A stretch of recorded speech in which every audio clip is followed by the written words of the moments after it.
Good morning, 9th class. How are you? Hopefully आपको जो topics हैं वो क्लियर हो गए होंगे। आज हम आगे कंटिन्यू करेंगे रशियन रिवॉल्यूशन को ही। आपको ये मालूम है कि एग्रीकल्चर सभी का प्राइमरी सेक्टर में काउंट होता है, ठीक है? होपफुली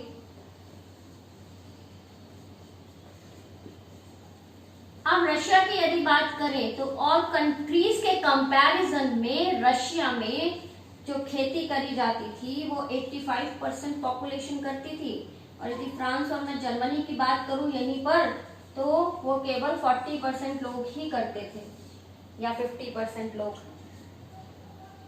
लेकिन जो और यूरोपियन कंट्रीज हैं उनके कंपैरिजन में थोड़ा सा अलग था रशिया, ठीक है, क्योंकि ये भी यूरोपियन कंट्रीज ही है।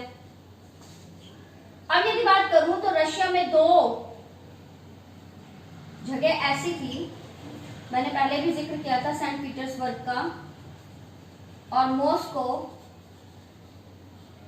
जहां पर इंडस्ट्रियल एरिया था,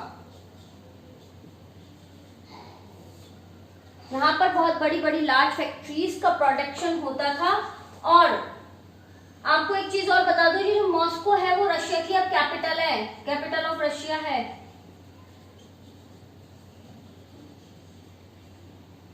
इंडस्ट्रियल एरिया था, और जो ये लास्ट फैक्ट्रीज थी इनमें जो वर्कर एज ए वर्कर काम करते थे वो क्राफ्ट्समैन ही करते थे, और क्राफ्ट्समैन जो क्राफ्ट शॉप थी उन्हीं के आसपास ये फैक्ट्रीज लगाई जाती थी। 1890s की बात करें तो यहां पर रेलवे एक्सपेंड हुआ, रेलवे नेटवर्क बढ़ा। अब जब रेलवे नेटवर्क बढ़ेगा तो उसकी वजह से बहुत सारी फैक्ट्रीज आई थी 1890s में ही। क्यों? आयरन एंड स्टील की आ गई, और जब हमारे पास एक्सपोर्ट इंपोर्ट का साधन बन गया तो और फैक्ट्रीज का भी आना तय था।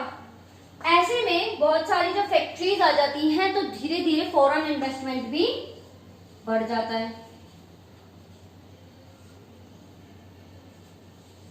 फॉरेन इन्वेस्टमेंट बढ़ा, कोल और आयरन का प्रोडक्शन भी बढ़ गया, फिर कोल आयरन का प्रोडक्शन बढ़ गया और वो बहुत ज्यादा तेजी से बढ़ने लगा। अब बात ये थी कि जो ये फैक्ट्रीज थी, बहुत सारी जो इंडस्ट्रीज थी वो इंडिविजुअल्स की प्राइवेट प्रॉपर्टी पर थी। फिर भी गवर्नमेंट एक बहुत अच्छा काम करती थी, गवर्नमेंट इंश्योर करती थी कि जो वर्कर्स हैं उनको वेजेस कम तो नहीं मिल रहे हैं या वर्किंग आवर्स उनके ज्यादा तो नहीं है। अब जहां पर इंडस्ट्रीज की बात करें तो वहां वर्किंग आवर 10 से 12 घंटे थे, और वहीं क्राफ्ट शॉप की बात करें तो वहां 15 घंटे काम करना पड़ता था।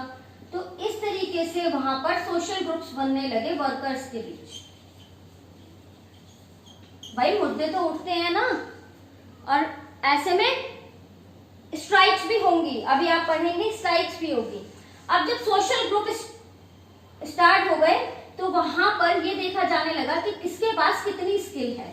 और बात करें मेटल स्किल्स जिनके पास होती थी वो बहुत ज्यादा उम्दा माने जाते, बहुत अच्छे माने जाते थे, और वही इन ग्रुप के हेड होते थे। मतलब एक तरीके से इंटेलिजेंट माने जाते थे कि जो मेटल वर्कर्स हैं उनके पास स्किल ज्यादा होगी, तो वो इन ग्रुप्स के हेड हुआ करते थे।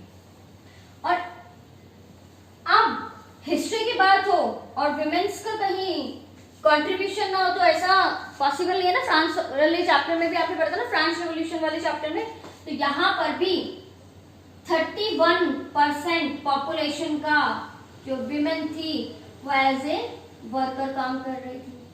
और वर्कर काम तो कर रही थी इनका, लेकिन वेजेस वही कंपैरिजन टू मैन काफी कम होता था, लो वेजेस से।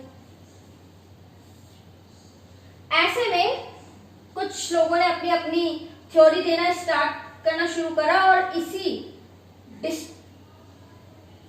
डिवीजन की थ्योरी, अब मैन और विमेन को अलग कर दिया ना, अब इसी थ्योरी को आगे फॉलो किया कि इन्होंने पीजेंट्स ने। किस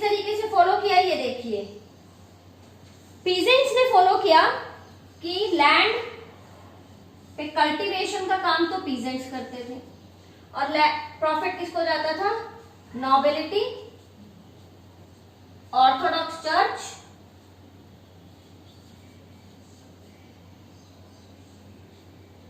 प्रॉपर्टीज इनकी होती थी तो उनको कोई हिस्सा नहीं मिलता था। ऐसे में इन्होंने क्या काम करना शुरू करा? स्ट्राइक करनी शुरू कर दी पीजेंट्स ने। या तो वो रेंट नहीं देते थे, जो क्योंकि लैंड इनकी है ना और खेती काम ये कर रहे हैं, तो या तो ये रेंट नहीं देते थे या फिर लैंड ओनर का ही मर्डर कर देते थे। ये लो काम खत्म, उनका मर्डर कर दिया।